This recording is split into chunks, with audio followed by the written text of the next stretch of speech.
નમસ્કાર દર્શક મિત્રો, જી ટીવી ગુજરાતી ન્યૂઝમાં આપનું હાર્દિક સ્વાગત છે। હવે જોઈશું સમાચાર વિગતવાર। સુરતમાં પર્યાવરણને બચાવવા હોલિકા દહનમાં ગૌ કાસ્ટનો ઉપયોગ વધી રહ્યો છે, ત્યારે ગાયના છાણમાંથી બનેલી સ્ટીક વડે વૈદિક હોળી ઉજવાઈ રહી છે।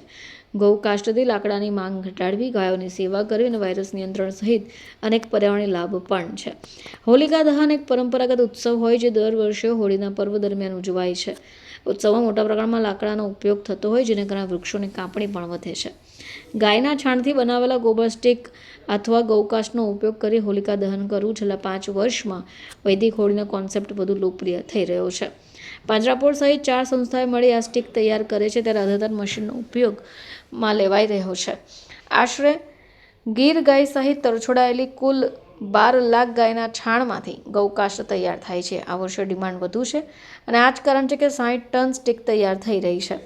પર્યાવરણમાં સુરક્ષાને ભાગરૂપે આ વર્ષે લોકો હોલિકા દહન ઉપર લાકડાની જગ્યા ઉપર ખાસ પાંજરાપોળમાં તૈયાર થયેલી ગૌકાસ્ટનો ઉપયોગ કરવા જઈ રહ્યા છે, કારણ કે આ પર્યાવરણલક્ષી પણ છે। બીજી બાજુ પાંજરાપોળની ગાયોને પણ આનાથી લાભ થશે। ગીર ગાય સહિત અન્ય 10 જેટલી ગાયોના છાણમાંથી 60 ટન એટલે કે 60,000 કિલોગ્રામ જેટલું ગૌકાસ્ટ ખાસ મશીન તૈયાર થશે। ગોળદોરો સ્થિત આવેલું પાંજરાપોળ ગૌશાળાને પર્યાવરણ થતાં નુકસાન અટકાવવા ઇકો ફ્રેન્ડલી ગોબરની સ્ટીક બનાવી વૈદિક હોળી પ્રગટાવી પર્યાવરણને બચાવવાનો સંદેશ આપે છે। મારું નામ રાજેશ જયંતિલાલ વોરા છે। છેલ્લા 6-7 વર્ષથી લોકો આના પ્રત્યે આકર્ષાય એ રીતે અમે લોકો ગોબર સ્ટીક બનાવી રહેલા છીએ। દર વર્ષે એનું ઉત્પાદન વધારતા જઈએ છીએ। અત્યારે લોકો હવે પર્યાવરણ પ્રત્યે આકર્ષાયેલા છે ને જે લાકડું વાપરતા હતા તે લાકડા વાપરવાનું બંધ કરેલું છે અને હવે ગોબર સ્ટીક વધારે ચલણ ચાલુ થઈ ગયું છે। ગયા વર્ષે કેટલી સ્ટીક બનાવી અને આ વખતે કેટલી સ્ટીક બનાવી? અમે લોકો છેલ્લા 6 વર્ષથી 100 ટન જેટલું બનાવીએ છીએ અને દર વર્ષે એનું ઉત્પાદન વધે। દર વખતે 40 ટન ગયેલું, આ વખતે ઓછામાં ઓછું 60-70 ટન જશે એવી આશા છે। આનો ભાવ 25 રૂપિયા કિલો છે। ખાસ કરીને ગોબર સ્ટીક બનાવવામાં કઈ કઈ વસ્તુનો ઉપયોગ થાય છે? ફક્ત ગોબર સ્ટીક બનાવવામાં ફક્ત છાણનો જ ઉપયોગ થાય છે। છાણને પહેલા સૂકવીને પછી અમારી ભેસ્તાન શાખામાં બને છે। કેટલા કર્મચારીઓ અને આમાં કામ કરે છે બનાવવા માટે? કેટલા સમયથી તમે આ તૈયારીઓ કરો છો? અમે છેલ્લા 6 મહિનાથી તૈયારીઓ કરી રહેલા છે અને ઓછામાં ઓછા 20 થી 25 માણસો કામ કરી રહેલા છે। સુરત સિવાય આ ગોબર સ્ટીક લેવા માટે લોકો ક્યાં ક્યાંથી આવે છે? બારડોલીથી આવે છે, વલસાડથી આવે છે, ભરૂચથી આવે છે। મારું નામ ડૉક્ટર સીમા છે। ક્યાં રહેવાનું? હું પીપલોદ સુરત રહું છું।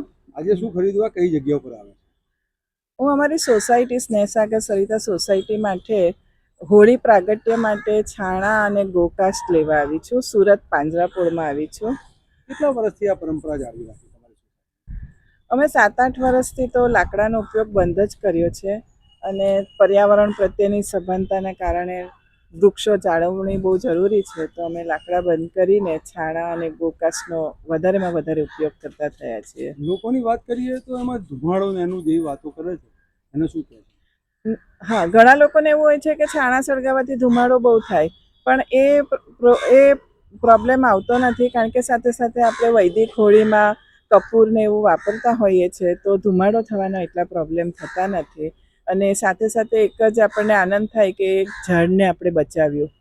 આપણે કદાચ વાવી નથી શક્યા પણ બચાવી શકીએ, એ પણ પર્યાવરણને એક એ જ છે।